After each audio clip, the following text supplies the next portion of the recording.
ശ്രീനാരായണ ഗുരുദേവൻ വേൽപ്രതിഷ്ഠ നടത്തി നാമകരണം ചെയ്ത പൂഞ്ഞാർ മങ്കുഴി ആകൽപാന്ത പ്രശോഭിനി ശ്രീ സുബ്രഹ്മണ്യ സ്വാമി ക്ഷേത്രത്തിലെ ഭാഗവത സപ്താഹയജ്ഞം 28 മുതൽ ആരംഭിക്കുമെന്ന് ക്ഷേത്രം ഭാരവാഹികൾ വാർത്താസമ്മേളനത്തിൽ അറിയിച്ചു. മാർച്ച് 6-ന് സമാപിക്കുന്ന സപ്താഹത്തിന് മധു മുണ്ടക്കയം യജ്ഞാചാര്യനായിരിക്കും. 27-ന് വൈകിട്ട് 6-ന് യജ്ഞവേദിയായ ശാഖായോഗം ഓഡിറ്റോറിയത്തിൽ രഞ്ജു അനന്തഭദ്രത തന്ത്രികൾ ഭദ്രദീപ പ്രകാശനം നടത്തും. SNDP യോഗം കൗൺസിലർ PT മന്മഥൻ ഉദ്ഘാടനം ചെയ്യും. ശാഖായോഗം പ്രസിഡന്റ് MR ഉല്ലാസ് അധ്യക്ഷത വഹിക്കും. Income tax additional commissioner Jyothis Mohan മുഖ്യപ്രഭാഷണം നടത്തും.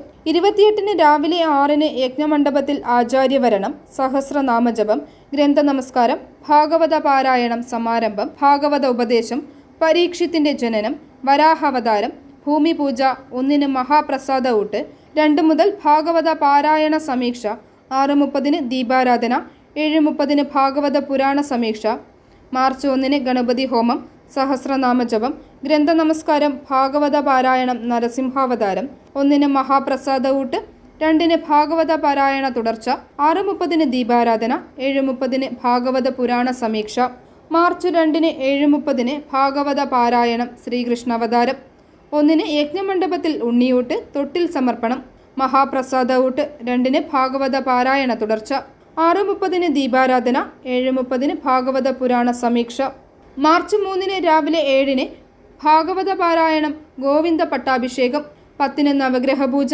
1-ന് മഹാപ്രസാദ ഊട്ട്, 2-ന് ഭാഗവത പാരായണ തുടർച്ച, 5:30-ന് സമൂഹ വിദ്യാമന്ത്ര ഗോപാല മന്ത്രാർച്ചന, 6:30-ന് ദീപാരാധന, 7:30-ന് ഭാഗവത പുരാണ സമീക്ഷ, 4-ന് രാവിലെ 7-ന് ഭാഗവത പാരായണം, രുക്മിണി സ്വയംവരം.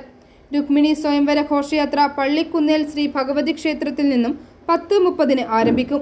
1-ന് സ്വയംവര സദ്യ, 2-ന് ഭാഗവത പാരായണ തുടർച്ച, 5:30-ന് സർവൈശ്വര്യ പൂജ, 6:30-ന് ദീപാരാധന, 7:30-ന് ഭാഗവത പുരാണ സമീക്ഷ, മാർച്ച് 5-ന് രാവിലെ 7-ന് ഭാഗവത പാരായണം, കുചേല സദ്ഗതി, മഹാമൃത്യുഞ്ജയ ഹോമം, 1-ന് മഹാപ്രസാദ ഊട്ട്, 2-ന് ഭാഗവത പാരായണ തുടർച്ച, 6:30-ന് ദീപാരാധന, 7:30-ന് ഭാഗവത പുരാണ സമീക്ഷ, മാർച്ച് 6-ന് രാവിലെ 7-ന് ഭാഗവത പാരായണം, ഭാഗവത പാരായണ സമർപ്പണം, കലശപ്രോഷണം, ആചാര്യദക്ഷിണ, 1-ന് മഹാപ്രസാദ ഊട്ട്. വാർത്താ സമ്മേളനത്തിൽ ശാഖായോഗം president MR Ullas Mathiyath, secretary VS Vinu Velamparambil, സപ്താഹം കൺവീനർ സിബി കിഴക്കേപ്പറമ്പിൽ, തിരുവുത്സവ convener Vishwambharan Kochanimoottil, youth movement chairman Anoop Mohanan Kottukunnel എന്നിവർ പങ്കെടുത്തു. മാത്രമല്ല കാവടി ഘോഷയാത്ര, കുംഭപൂയം, നമുക്കറിയാം മകരപൂയം എടപ്പാടി ക്ഷേത്രത്തിലും കുംഭപൂയം പൂഞ്ഞാർ മങ്കുഴി ക്ഷേത്രത്തിലും. അപ്പോൾ ആ പൂയം നാളിലാണ് ആറാട്ട് നടന്നിരുന്നതും ഘോഷയാത്ര നടന്നിരുന്നതുമെങ്കിൽ കാവടി ഘോഷയാത്ര ഈ പ്രാവശ്യം 2 ദിവസം മുന്നേ, അതായത് കൊടിയേറി 6-ാം ദിവസം, നേരത്തെ കൊടിയേറി 6-ാം ദിവസമായിരുന്നു. നേരത്തെ കൊടിയേറിയിരുന്ന കാർത്തിക നാളിലായിരുന്നു.